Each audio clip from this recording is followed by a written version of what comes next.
In May 2025, Disney announced its first theme park in the Middle East. It will be built on Yas Island in Abu Dhabi, and within months of that announcement, property prices on the island were already up 20% year on year. This is not a coincidence, obviously. My name is Mohsin Imran. I'm the CEO of Kun Real Estate. I've done hundreds of millions in transactions across Dubai and Abu Dhabi. Today, I want to walk you through exactly what is happening on Yas Island, why the data says this is one of the most significant property plays in the region right now. Specifically, what just launched 7 days ago, and I think the most interesting buyer opportunity on the island. Let me start with something most people miss when they talk about Disney and when they talk about Abu Dhabi's market. Everyone frames that this is a Disney story. One park, one announcement, buy near the park, prices go up. That is too simple. The real story is what Yas Island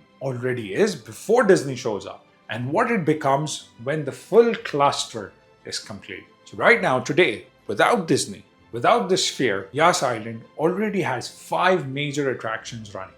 Ferrari World, Warner Brothers, SeaWorld, Yas Water World, and Yas Marina Circuit, which hosts the Formula One Abu Dhabi Grand Prix every year. The cluster alone generated 38 million visitors in 2024. That was up 10% from the year before, and now 38 million visits on one island with no Disney. What does that mean going forward? And the hotels on the island are already running at 82% occupancy. That is not a tourist spike.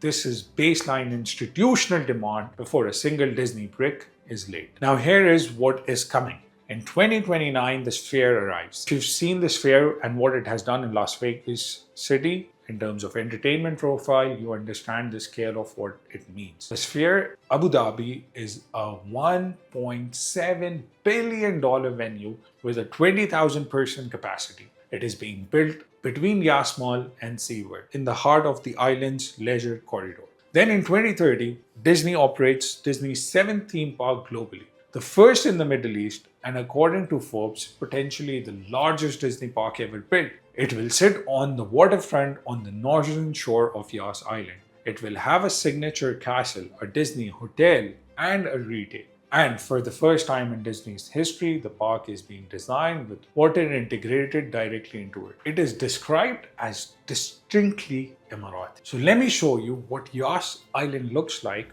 when this is all running. You have Ferrari World, Warner Brothers, SeaWorld, Yas Water World, Yas Marina Circuit, the Sphere, and Disney. 7 major attractions on one island. No cluster like this exists anywhere on Earth. The closest comparison is Orlando, and Orlando has an entire metropolitan area built around its park spread across miles. Yas Island is concentrated. Disney alone is projected to add 20 million visitors. This is the largest amount of visitors in any Disney.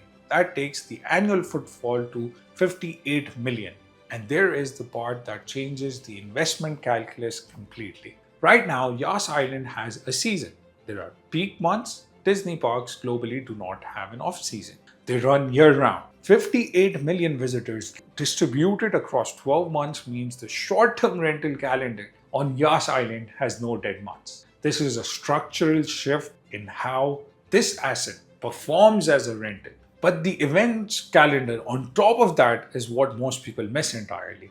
Formula One is already there every year. Beyond that, Yas Island hosts UFC, NBA games, Wireless Festival Middle East, Abu Dhabi Comedy Week, and major concert nights at Etihad Arena. Ed Sheeran has played there, Harry Styles is coming. And then the Sphere in 2029 adds a 20,000 person permanent event venue on the same island. This is not one event a year. This is a 12-month calendar of high occupancy nights. Analysts project Yas Island could outperform wider Abu Dhabi price growth by 3 to 4% points annually, once obviously the vertical construction on Disney becomes visible.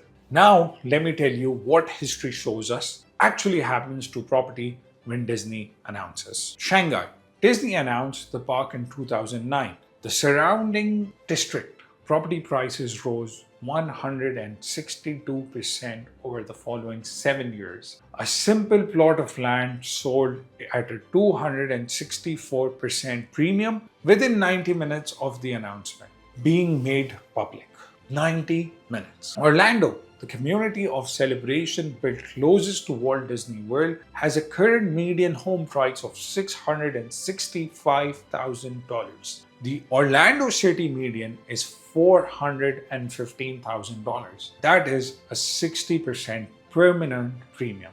Not in 1971 when the park opened. Right now, more than 50 years later, the premium still holds. Now, Paris. When Disney Paris was announced, surrounding areas saw property prices jump 15 to 25% within years. Within years of the announcement alone, before the park even opened up. So the pattern is always the same. The biggest gains happened between the announcement and opening, not at the opening or after. Between the announcement and opening, that is when you need to enter the market.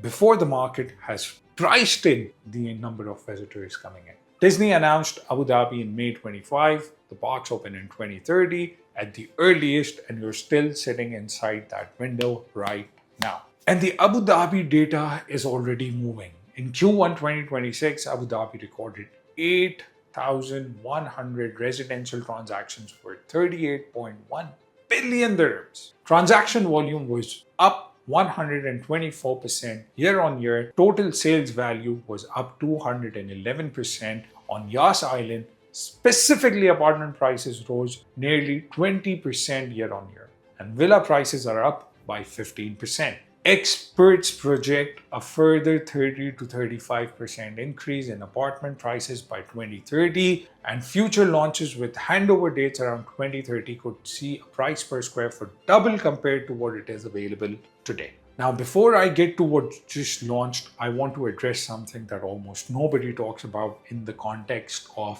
Yas Island property. Most people frame this as a short-term rental play. Disney comes, tourists comes, you rent nightly. That is one layer.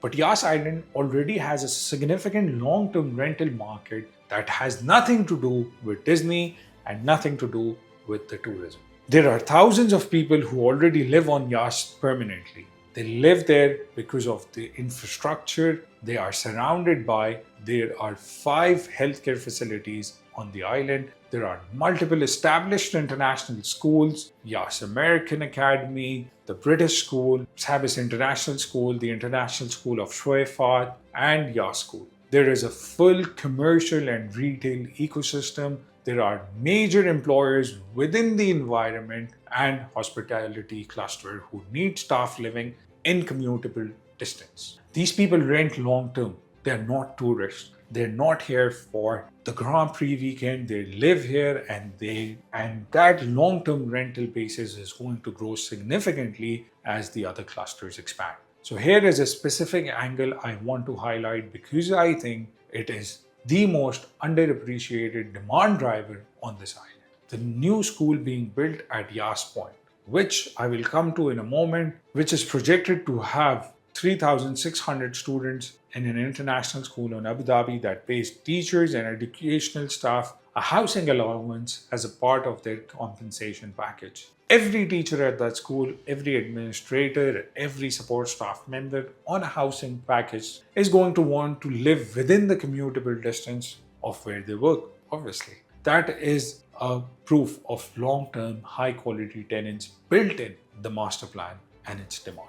This is a dual market asset, short-term and long-term tourism and events. Long-term rental from the permanent population that already exists and will continue to grow. The combination with short-term yield and long-term play stability is what makes this a different launch from any other investment in the region right now. So let me tell you about what was just launched. A few days ago, on the 10th of July 2026, Aldar Property launched Yas Point. Aldar is Abu Dhabi's largest and most established developer. Yas Point is a $6 billion master plan on the northern shore of Yas Island. 600,000 square meters, 1,600 branded residences of apartments, townhouses and villas, a few of them, and a 5-star resort hotel an international school built into the master plan, retail dining, waterfront leisure. And here is the part I want you to understand about the location. Yas Point sits on the northern shore of Yas Island, the same shoreline where Disney is building. Aldar themselves described it latest waterfront plot on Yas Island. That is not a marketing language, that is a physical constraint. Once the plot is developed, there is no more waterfront land on the northern side of the island. The proximity to Disney and Sphere is minutes on the same coastline. And there are not one but two international schools being built inside the master plan. One with a Canadian curriculum and the other one with a British curriculum combined with 5 existing schools on the island. This is one of the best served educational environments in Abu Dhabi. So if you're a family, your children are not commuting off the island for a school, that matters to long-term tenants and it matters to end-user buyers. There is one more thing about the location that I think is consistently underpriced in how people think about Abu Dhabi's property in Abu Dhabi. If you want to live close to the beach, you have to pay a premium.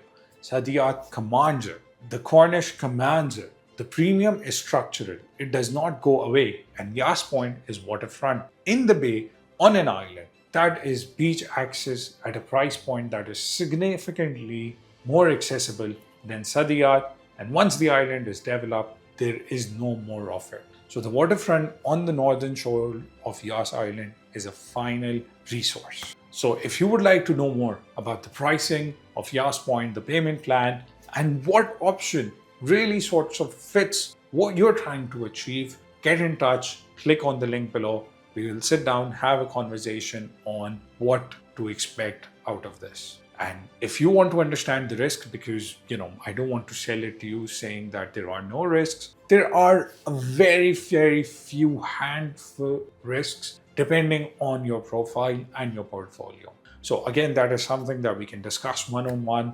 Once we have a sit down, once we understand what is it that you want to achieve, we can definitely eliminate them as well. So the link is in below. Get in touch. Let's talk further.